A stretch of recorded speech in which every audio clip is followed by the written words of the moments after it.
नमस्कार दोस्तों, हमारे यूट्यूब चैनल फन स्टडी के विश्वास बैच में आपका स्वागत है। सीटेट की लगातार क्लास चल रही हैं, आप लोग देख भी रहे हैं। आप लोगों को पता भी है कि जितने भी नोट्स हैं वो सारे सीटेट जो उससे पढ़े हैं हमारे टीचर्स, उन सबका सीटेट में अच्छा मार्क्स है। किसी का 120 है, किसी का 125 है, किसी का 110 है। तो ये जो फैक्ट बनाया गया है वो हम लोगों ने बहुत कई कई बुकों से उसे ढूंढ ढूंढ करके लाया है जो परीक्षा में आना है। तो आज इसी श्रृंखला में मैं आज भाषा के कुछ इम्पॉर्टेंट फैक्ट बताने जा रहा हूँ जो परीक्षा में आपको दिखने वाला है। सबसे पहला इम्पॉर्टेंट फैक्ट है कि बच्चों को भाषा प्रयोग का अधिक अवसर मिले। क्या मिले? बच्चों को भाषा प्रयोग का अधिक अवसर मिले। अब हमें इसमें पढ़ना है कि भाषा का प्रयोग कैसे करना है या भाषा का प्रयोग क्या है। फिर इसमें है भाषा के कार्य क्या हैं, भाषा विकास में सुनने की भूमिका क्या है, भाषा विकास में बोलने की भूमिका क्या है, व्याकरण की भूमिका क्या है। इन सब चीज़ों को हम जानेंगे। तो भाषा के कार्य सबसे पहले हम जानेंगे। तो कह रहा है भाषा के कार्य, भाषा व्यक्ति को अपनी आवश्यकता, इच्छा, अभिव्यक्ति करने में सहायता करती है। अर्थात किसी व्यक्ति को अगर भाषा आती है तो अपनी आवश्यकता, अपनी जो इच्छा है और अपनी अभिव्यक्ति, अभिव्यक्ति मतलब अपने अंदर बोलने की जो भी इच्छा है वो उसको प्रकट करने में क्या कर सकती है? सहायता कर सकती है। फिर कह रहा है दूसरों का ध्यान अपनी ओर लाने में। अगर आपको अच्छी लैंग्वेज आती है, अच्छी भाषा आती है, आप कहीं बोल रहे हैं तो लोग आपको सुनना पसंद करेंगे। क्या करेंगे? लोग आपको सुनना पसंद करेंगे और आपकी तरफ ध्यान उनका आकर्षित हो जाएगा। फिर सामाजिक संबंध बनाने हैं।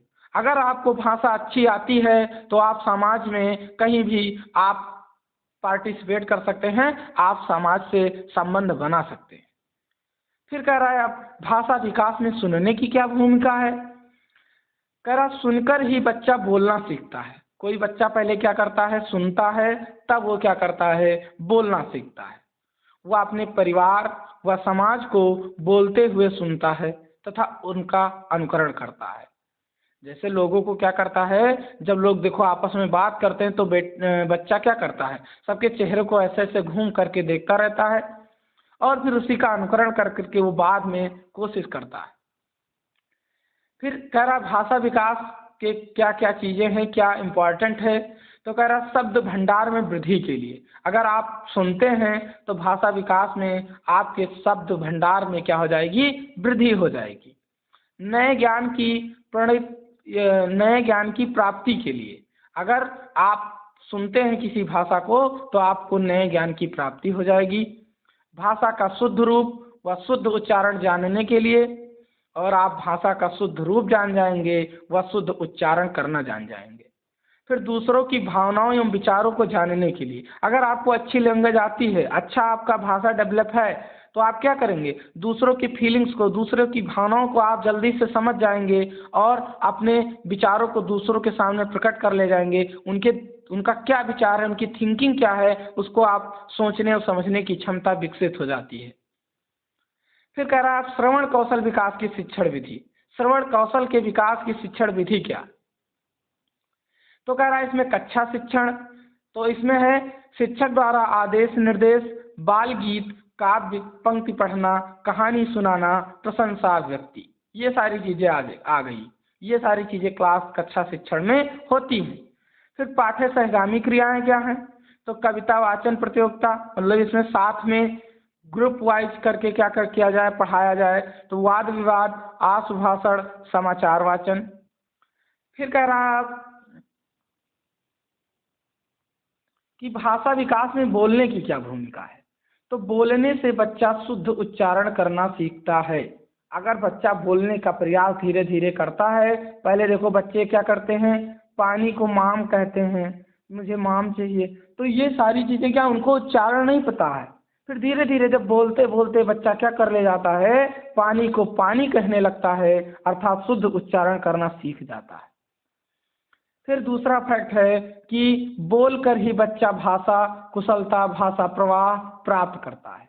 अर्थात बोलने से क्या हो जाता है, देखो हम लोग बोलते हैं, जब बोलने की एक्सपीरियंस हो जाती है तो उससे हमें क्या, हम ट्रेंड हो जाते हैं, हमारी स्किल डेवलपमेंट हो जाती है, कुशलता आ जाती है लैंग्वेज में, और उसका जो प्रवाह है, उसकी जो स्पीड है वो हमें क्या हो जाती है, मिल जाती है।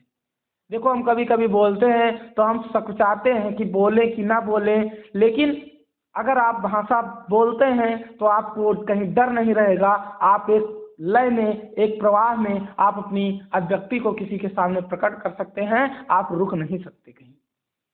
फिर कह रहा है भाषा अधिगम में व्याकरण की भूमिका। अब भाषा को सीखने में व्याकरण की क्या भूमिका है, इसमें कई मनोवैज्ञानिकों ने बताया, जिसमें एक है पतंजलि। कह रहा है व्याकरण शब्दानुशासन क्या है, शब्दों का अनुशासन है कि कहाँ शब्द रखने हैं, कहाँ कर्ता को रखना है, कहाँ क्रिया को रखना है। तो व्याकरण क्या है, शब्दानुशासन है। किसके अनुसार, पतंजलि के अनुसार। इसको नोट कर लीजिएगा, परीक्षा में आ सकता है। फिर डॉक्टर स्वीट के अनुसार है कि व्याकरण भाषा का व्यवहारिक विश्लेषण है। क्या है, व्याकरण भाषा का व्यवहारिक विश्लेषण है। फिर कह रहा व्याकरण से ही शुद्ध पढ़ना व लिखना सीखते हैं। तो व्याकरण से हम, सही बात है कि शुद्ध पढ़ लेते हैं और लिखना भी जान जाते हैं।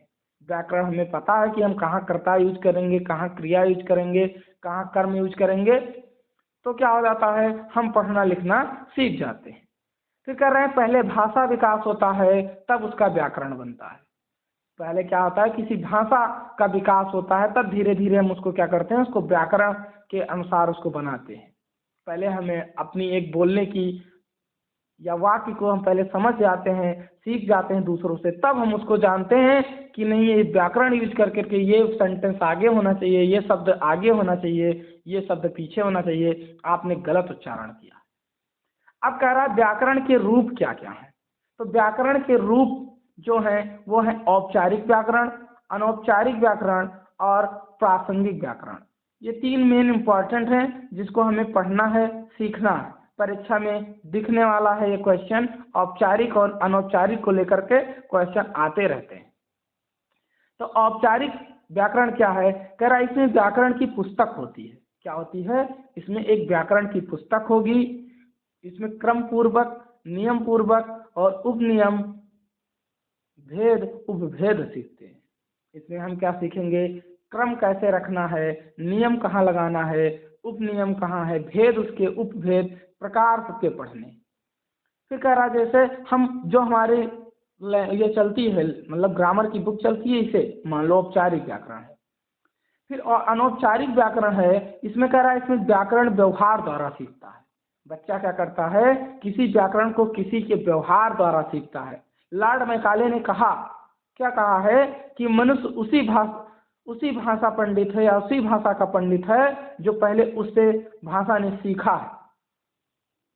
मनुष्य उसी भाषा का पंडित है जो वह पहले भाषा सीखता है और बाद में व्याकरण सीखता है। फिर कह रहा है प्रासंगिक व्याकरण। तो व्याकरण की अलग पुस्तक व कक्षा न होकर गद्य व पद्य की पुस्तकों से ही व्याकरण नियमों को निकालना होता है। जैसे आप लोगों ने देखा होगा कि हाई स्कूल इंटर में हम लोग पढ़ते थे, तो उसमें गद्य पद्य दिया होता था, तो उसमें नीचे दिया रहता था प्रस्तुत पद्यांश में कौन सा रस है, कौन सा अलंकार है, फिर प्रस्तुत गद्यांश में रेखांकित शब्द में कौन सा समास है, इसका विलोम क्या होगा, इसका पर्यायवाची क्या होगा। तो ये सारी चीज़ें क्या हैं, ये प्रासंगिक व्याकरण है। अर्थात हमें इसकी अलग पुस्तक नहीं चलती। इसमें क्या होता है, गद्य पद्य में कुछ सीखने के हमारे व्याकरण दिए होते हैं, जिसे हम प्रासंगिक व्याकरण कहते हैं। आप लोगों ने समझा, जाना। अगर आप लोगों को कहीं भी डाउट होती है कुछ चीज़ों में, तो हमारे विकास सर हैं, हम हैं, अभिनव सर हैं, कोई भी दिक्कत है तो आप लोग कमेंट जरूर करिए। आप लोगों की क्लास जैसे समाप्त होगी तैसे हम लोग सीटेट का प्रैक्टिस बैच लॉन्च कर देंगे। प्रैक्टिस आप लोगों को डेली कराएंगे। 2011 से लेकर के अभी तक जितने सीटेट के पेपर हुए हैं सबको हम लोग व्याख्या सहित हल करवाएंगे। तो आप लोग ज़्यादा से ज़्यादा इसको लाइक करिए, अपने दोस्तों को शेयर कीजिए, और जो लोगों ने अभी तक सब्सक्राइब नहीं किया है वो लोग सब्सक्राइब कर दें और अच्छे से पढ़ें, नोट्स बनाते रहें, क्योंकि बाद में आपको डीएलएड में भी काम आ सकता है। आप बीएड कर रहे हैं तो उसमें भी काम आ सकता है। धन्यवाद आपका।